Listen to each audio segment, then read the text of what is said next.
Всем привет! Сегодня приготовим мясо на ужин необычным способом, но по итогу все получится очень-очень вкусно. Итак, берем небольшой кусок мяса.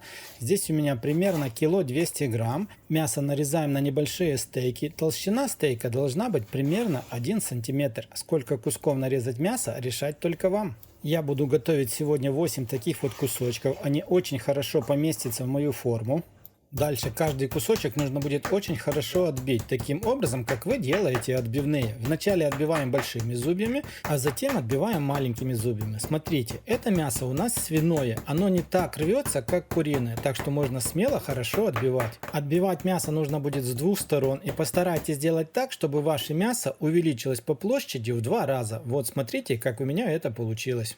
Ну и после того, как вы отбили мясо, каждый кусочек с двух сторон нужно будет вот таким вот образом немножко поперчить и посолить. И вот так вот рукой немножко специй втереть в мясо. Готовое отбитое мясо укладываем в отдельную тарелку и таким вот образом делаем полностью все куски мяса, которые вы приготовили. Ну а дальше мы будем готовить начинку. Небольшой пучок зелени. У меня сегодня петрушка. Стараемся измельчить как можно мельче. Измельченную петрушку отправляем в отдельную тарелку. Смотрите, петрушку можно заменить на ту зелень, которую вы больше любите. 100 грамм твердого сыра натираем на мелкой терке. Ровно половину натертого сыра отправляем в тарелку к петрушке. Остальное отставляем в сторонку, он нам пригодится чуть позже. Берем 2 зубчика чеснока, и их нужно будет пропустить через чеснокодавку. Дальше все, что есть в тарелке, нужно немножко поперчить. И затем в эту же тарелку нужно будет добавить 2 столовые ложки майонеза. Конечно же, майонез можно будет заменить на сметану, так будет еще вкуснее.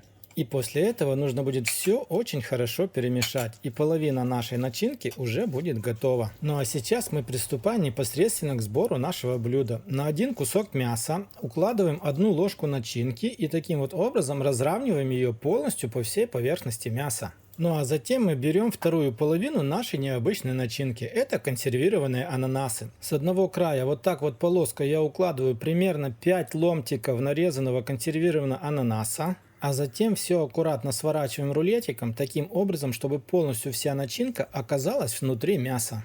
И у вас должен получиться вот такой вот красивый аккуратный рулетик. Все готовые рулетики нужно будет уложить как можно плотнее в неразъемную форму для выпечки. Точно таким же образом делаем полностью все куски мяса, которые вы для себя приготовили. Ну и вот примерно как-то так в мою форму для выпечки поместились 8 рулетиков. Затем на каждый рулетик нужно добавить вот таким вот образом небольшое количество майонеза. Повторюсь, если не любите майонез, можно заменить его сметаной. Берем кисточку, и вот этот майонез нужно очень хорошо размазать полностью по всей поверхности рулетов. Эта процедура сделает небольшую корочку во время выпечки и постарается сохранить полностью весь сок внутри рулетов. Ну а дальше вот эту форму мы отправляем в разогретую духовку до 200 градусов ровно на 35 минут. Через 35 минут достаем форму из духовки, затем берем тот сыр, который мы оставляли половину натертого, и полностью всем сыром покрываем верхушку наших рулетов. После этого отправляем все обратно в духовку еще примерно на 10-12 минут, для того, чтобы хорошо расплавился сыр. После того, как вы достали форму из духовки, верхушку немножко присыпаем измельченной зеленью. Ну а по итогу получилось очень необычное блюдо. Все получилось просто, красиво и очень-очень вкусно. Рулетики форму держат отлично.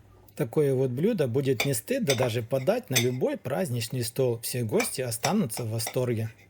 Ну а по вкусу получилось очень необычно, нежно, сочно и вкусно. Ну что ж, на этом у меня на сегодня все. Если вам понравился такой вот вариант приготовления мяса, обязательно поставьте лайк, поделитесь роликом с друзьями.